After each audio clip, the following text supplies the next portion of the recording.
Hey guys! Alright, so first of all I want to say thank you for getting your hands on my 24 fabric materials pack. As you can see, there's 24 of these bad boys, and basically all of these materials were scanned. And when I say scanned, I mean I literally used a scanner, a photocopy scanner, to scan in these materials, and then I used Substance Designer to actually push them further. And they are all 100% tileable and at 4K resolution. Now I would still recommend these materials for close to mid-range shots, for whatever you're doing. I wouldn't recommend it for doing extreme close-ups, because if you get really close, some of the materials still get a little bit blurry, even though it's still at 4K resolution. So just keep that in mind, but you can still see quite a lot of detail from close to mid-range.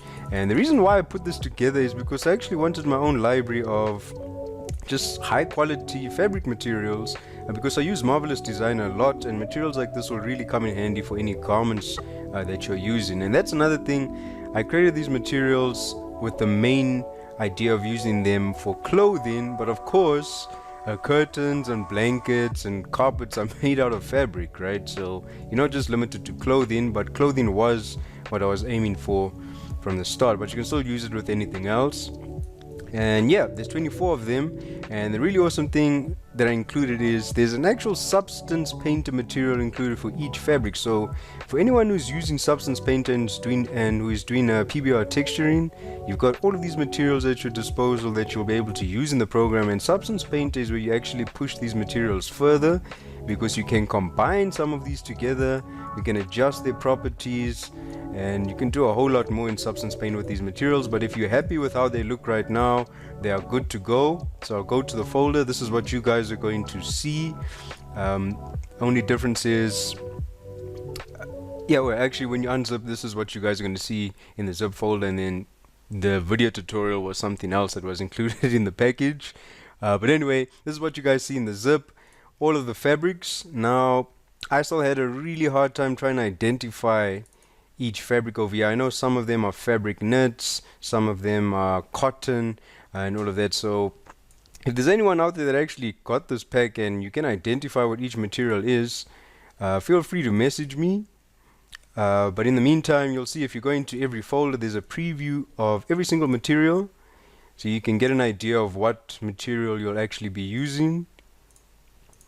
Alright, so you'll see that for every single one of these folders. We've got a preview of the material over here, and all of these images were rendered in Octane Render, by the way, if you guys are interested. And you'll see some of them are labeled, like over here I've got fabric jean, because I actually scanned my jeans to create that material.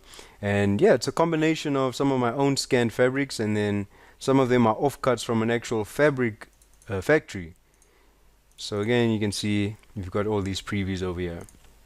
Right, that's on an actual suit that I created with Marvelous Designer. So see, we've got the base color, the normal, and the roughness, and it's good to go.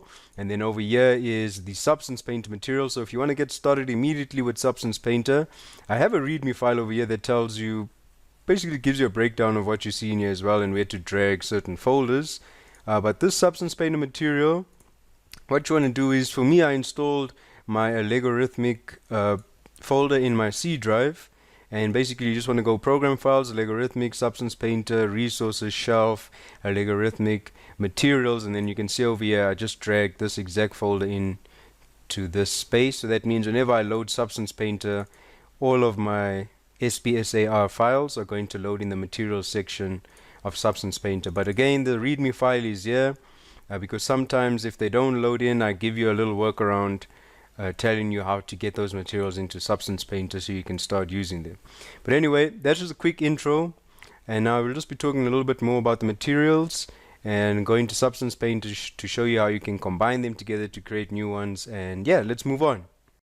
Alright guys, so over here I've got Cinema 4D set up. I'm using a material board, and if you guys are interested, if you actually want this material board that I'm using, just let me know, send me a message.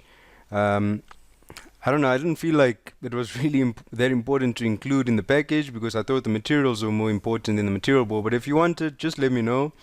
And anyway, you can see here I've got my fabrics in Cinema 4D, and just showing you how I would set this up. And again, this is for a multitude of these 3D programs. So you would drag in the diffuse, you'd load in a diffuse, so you'd go to your folder. So I would be using Fabric 19. I'd look at my preview to see what it looks like, load in my base color, then I would load in my roughness over here and my normal as well. Now just some things to keep in mind. You'll see that the normal is actually really important. If I disable normal, we're going to lose all of that very micro surface detail. So having that normal included is really going to make a difference to get this end result.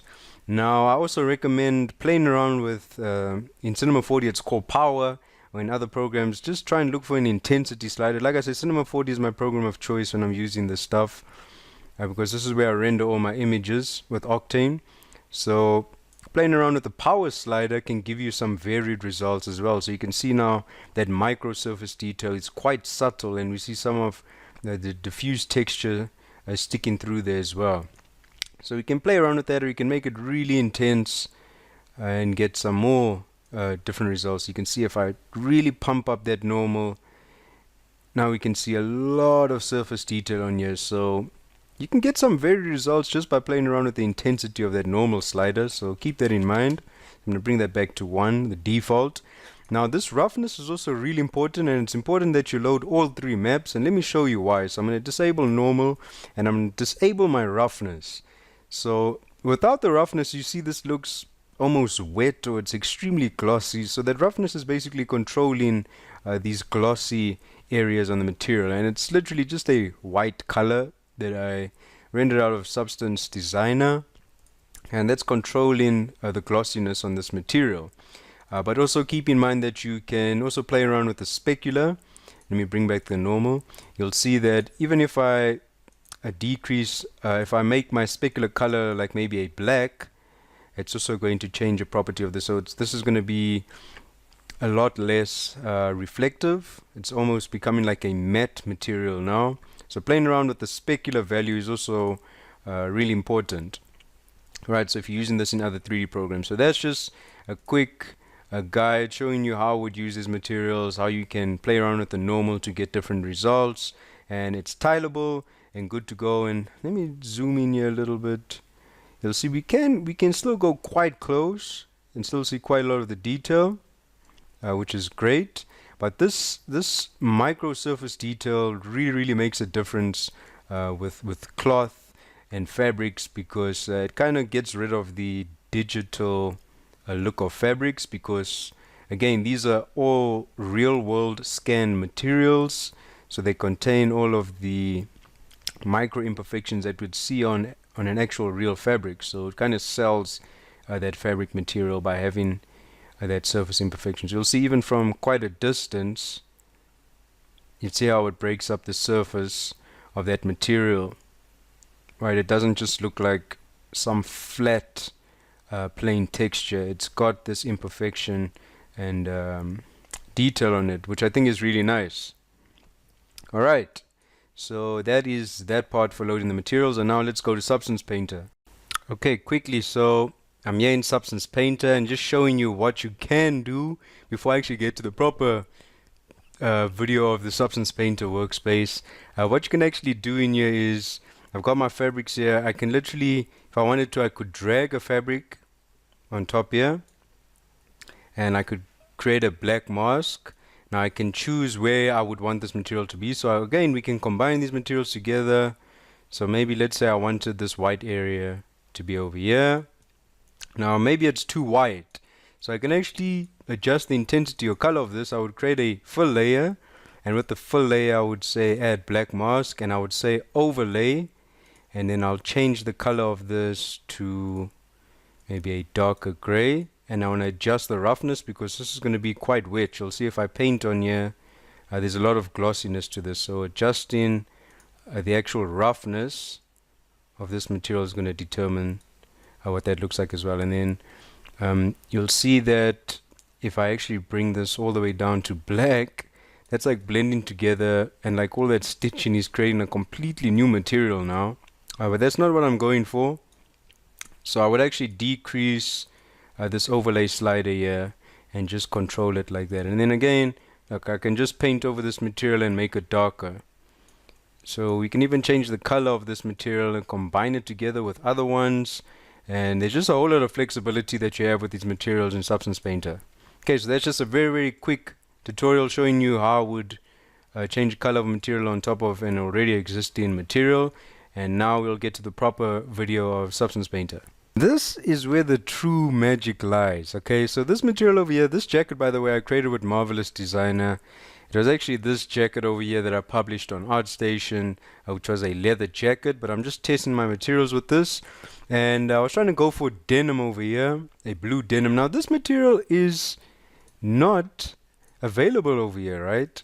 I mean it is, but with all of these colors that you see over here, it's not in the pack, right? So this is what I mean about Substance Painter being like it's unlocking a golden chest of opportunity, because you get to do some really cool stuff in here. So this denim jacket, if I go to my layers over here, you'll see that oh, by the way, if you've loaded in all your materials and you go to materials, you'll see everything is nice and organized. They'll all be labeled as TD fabric. So if you're looking for that a preview of that material, obviously you'll just go to the folder, see what that material looks like, and then obviously just drag it and use it in Substance Painter. So I'm using TD Fabric 11, which is Jean Dark. So it's this material. So I use that as a base. So let me hide everything else. So I dragged in TD Fabric 11 as a base. So this is what it looks like, standard. And then of course we can also adjust this UV scale. So if that's something you're going for, remember it's tileable, so it will work. Doesn't matter what your UV scale is going to be. So actually let's adjust the UV scale. Let's put it on 15 just to show you guys. And then from there I added a full layer with overlay. So what I'm doing now is I'm putting this color on top of the original material's color.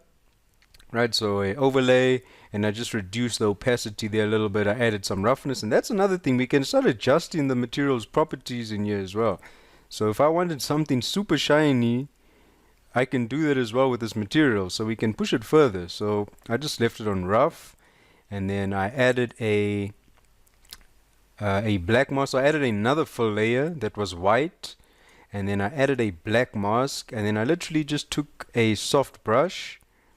So I'd go to brush, go to default soft, and I would paint in this imperfection on top of the jacket. Alright, I want to make sure. So I'd paint in or remove certain areas on top of this jacket using this mask, and then I added another full layer. And this time I used a smart mask, one of the smart mask materials, and I'm not 100% sure which one I used. It could be, I think it's maybe Fabric Edge. Not 100% sure. And that was a darker blue. So if I enable that.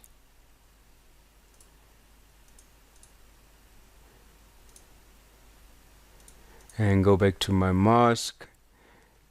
And it would just add some darker spot in a certain area or reveal some of the lighter material that's underneath. So I would use that.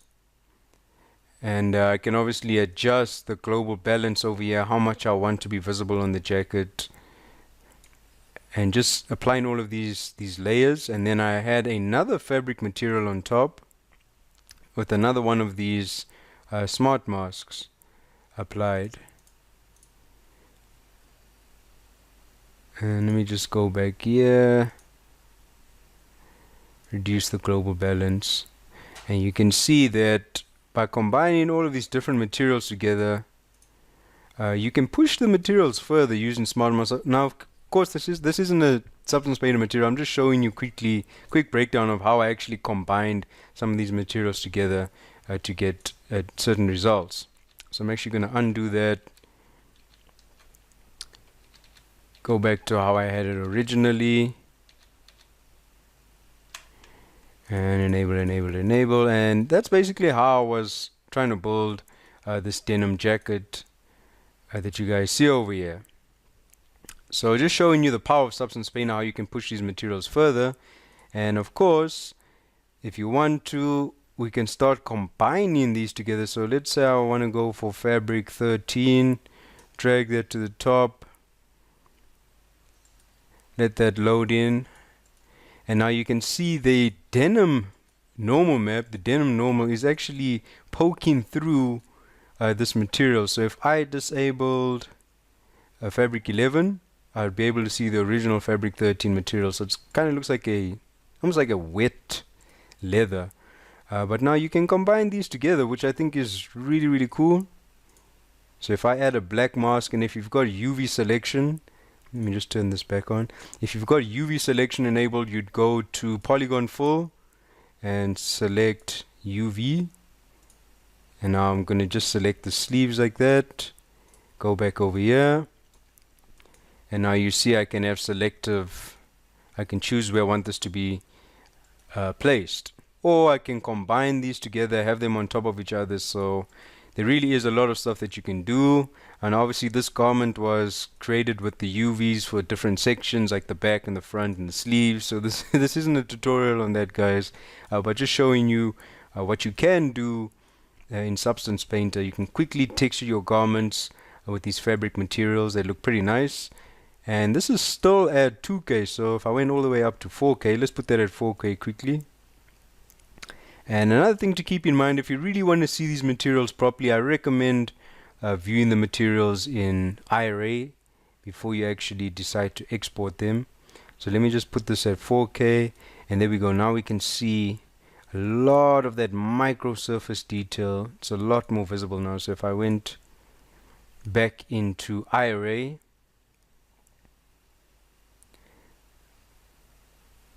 and just let it render, we've got all of this micro surface detail on there. And again, you can see that this material is blending with the jean texture. Now maybe that's something you want, but it's completely up to you. As you can see, I disabled it or enabled it in the layers. So yeah, you can push these a lot further with Substance Painter, guys. And yeah, I think these materials are really going to come in handy, because I was looking for something that added a lot of just surface breakup and micro detail like that onto my garment. So I think these are really going to come in handy for me, and I hope they come in handy for you as well. So yeah, that's about it. I've covered the package, showed you what's included, showed you how I used them in Cinema 4D and Substance Painter, which wasn't really a tutorial at all. It was just a very quick breakdown of how I did the denim, and showing you that you can even change the color of the materials or combine them together. So there's a lot of opportunity and just a lot of stuff that you can do with these materials. It's not just 24 materials. You can create new materials using existing ones in Substance Painter. Right, anyway guys, I hope you enjoyed this package and have fun with it. Feel free to send me your results. I'd love to see what you guys end up creating. And yeah, have fun with the package. And stay tuned for some more tutorials and resources from me. And thank you for the support. And goodbye.